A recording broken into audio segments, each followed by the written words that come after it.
Okay. Show me. Hi there guys, welcome back to the Dutch SC channel. Thank you very much for tuning in.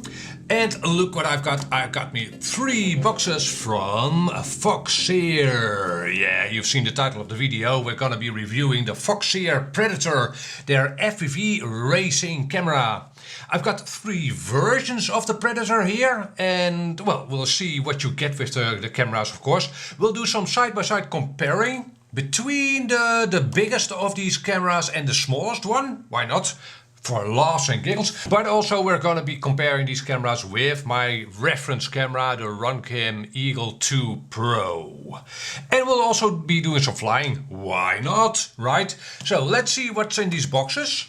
And there you go guys, 3 cameras. On your left we see a mini-sized camera. So this here camera is 1 step in size below the full-size FPV cameras. You can hopefully clearly see the size difference.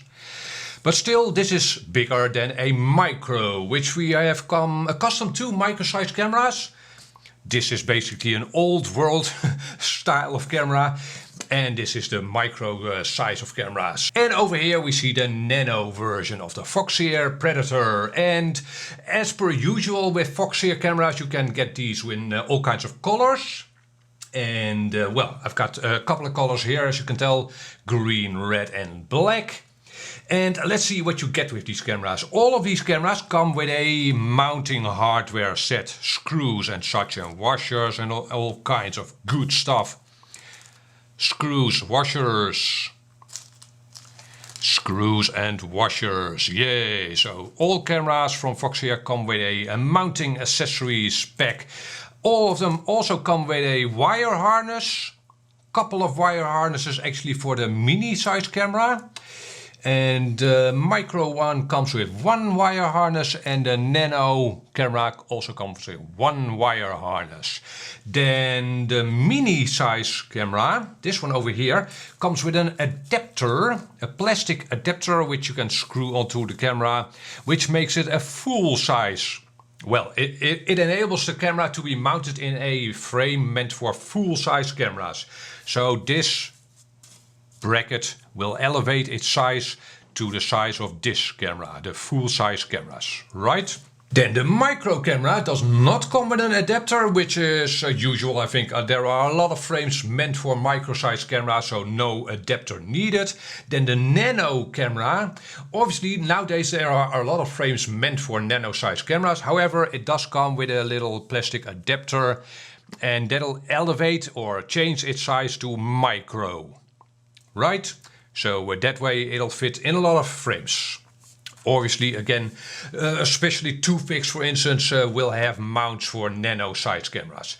Then the last thing these cameras come with is a settings board, a joystick board, which you can hook up to the camera to change its settings. And again, all of these cameras come with such a board, which is great. Right, also all of these cameras come with an OSD, not only to change their settings, but also a runtime OSD to, for instance, show you the battery voltage of your craft, and a call sign, and a power on timer. Not an arming timer, of course, but an on timer. So that's what you get for your money. Now we're gonna cut straight to side-by-side comparisons between this one, the biggest of these Foxeer Predators, the mini size, and I'm going to be comparing it again to my reference camera, this orange Runtime Eagle 2 Pro. Let's get into it. So guys, a couple of short side-by-side comparisons here. On our left we see the image from the Eagle 2 Pro, you see that in the caption, right? And on our right we see the Foxeer Predator 5's recording. Right out of the back you can clearly see that the light handling is different in these 2 cameras.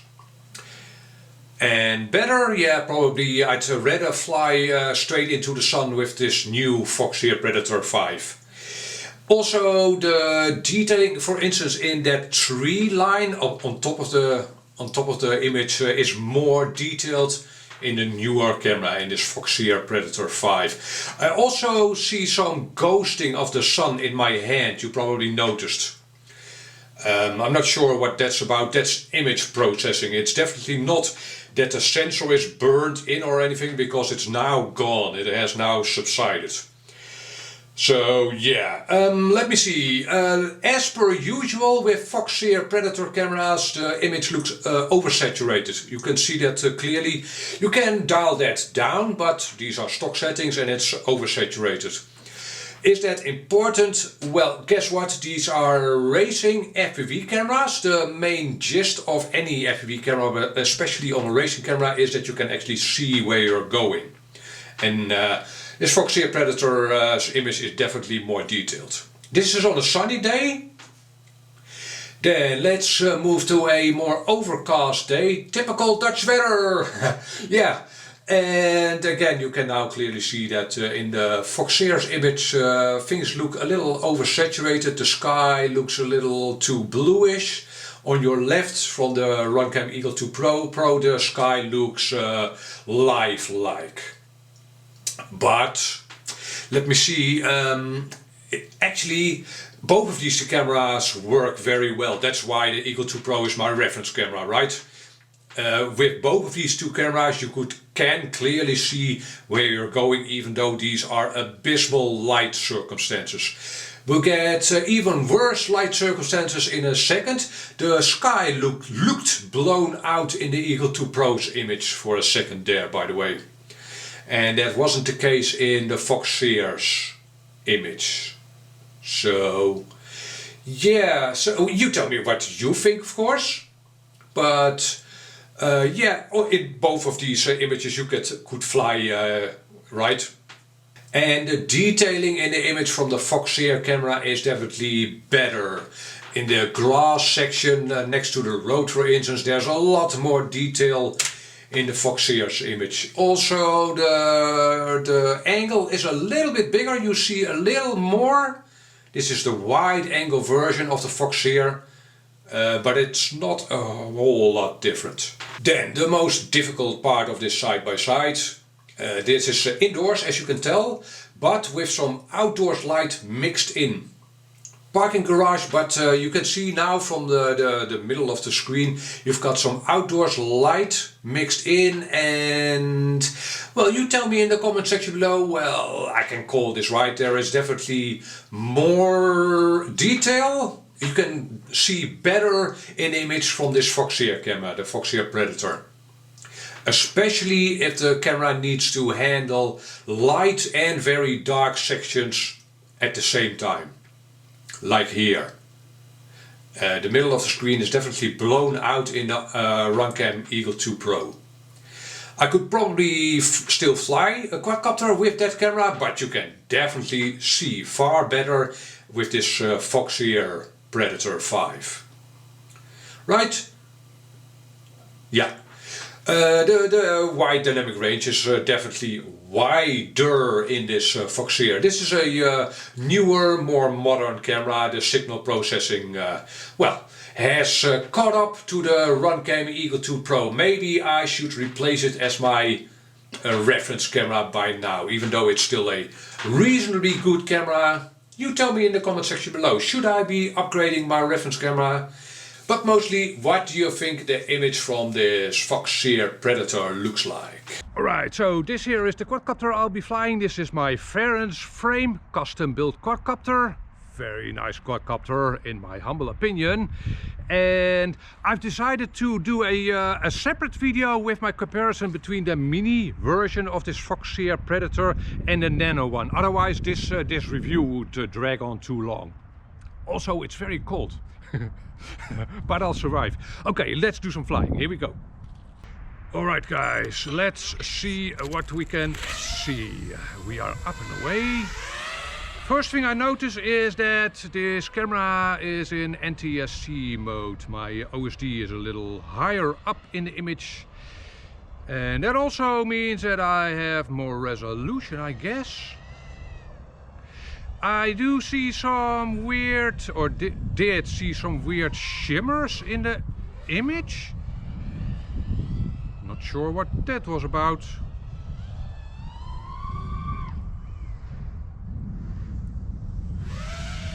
And also on a sunny day like it is today, the colors look a little more lifelike. Still very saturated. I used to have a Runcam Racer version 3 on this quadcopter, so this is more saturated, definitely. Also the viewing angle is wider, which is, I guess, something you can get used to. I personally generally prefer a slightly less wide image.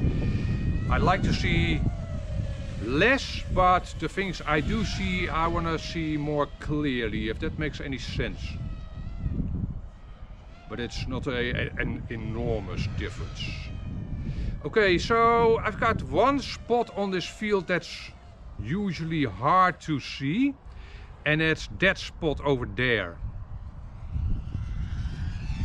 Especially from the other side, from this side. Yeah, now I have a hard time seeing the edge of that fence.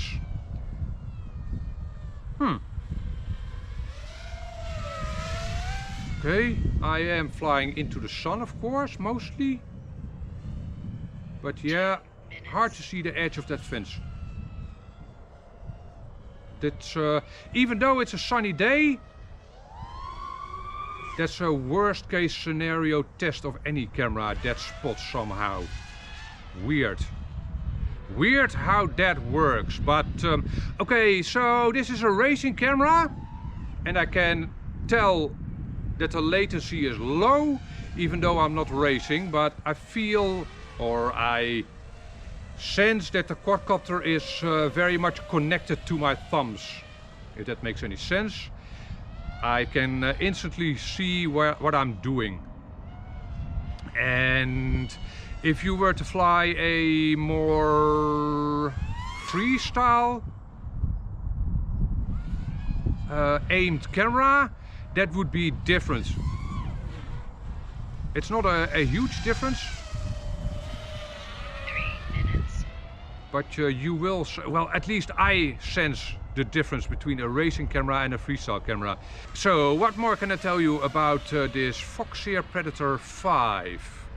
You might actually have noticed that the specifications of this camera are the same as on the version 4, which is true.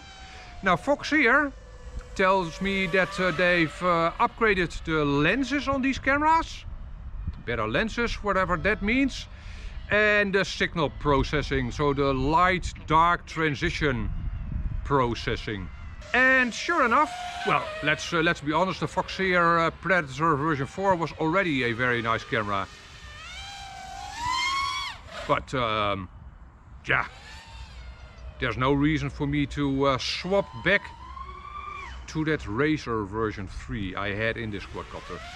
Maybe for weight's sake I'll put the micro version in this quadcopter, but that's not a huge difference, of course. Yeah, very nice camera. Again, if I fly into the sun, there's a weird shimmer thing. I'm not sure if it'll show up in the recording.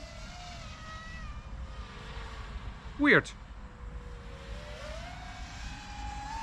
Yeah, weird. I'm not sure what that is. Again, I don't know if that will show up in the recording, but there's a weird, maybe it's the screens of my goggle in combination with this camera. I've never seen it before. Oh well. This is a unusually sunny day in winter over here in the Netherlands, so who knows, but still, weird shimmer. I'm not completely convinced. I'll be testing other cameras in the near future, but yeah. Okay, so I can definitely sense that this is a fast camera, just like the previous version of this Foxeer Predator. And that's it. Again, you tell me in the comment section below, what do you think of the camera? Should I be running more tests? And this flight has gone on long enough. My hands are freezing off. If you are left with questions, hit me up a comment down below. I hope this video helped you out. catch you on the next video. And that next video will actually be a short video on my comparison between this mini version of the Foxeer Predator and its nano sibling. Thanks for watching. Bye bye.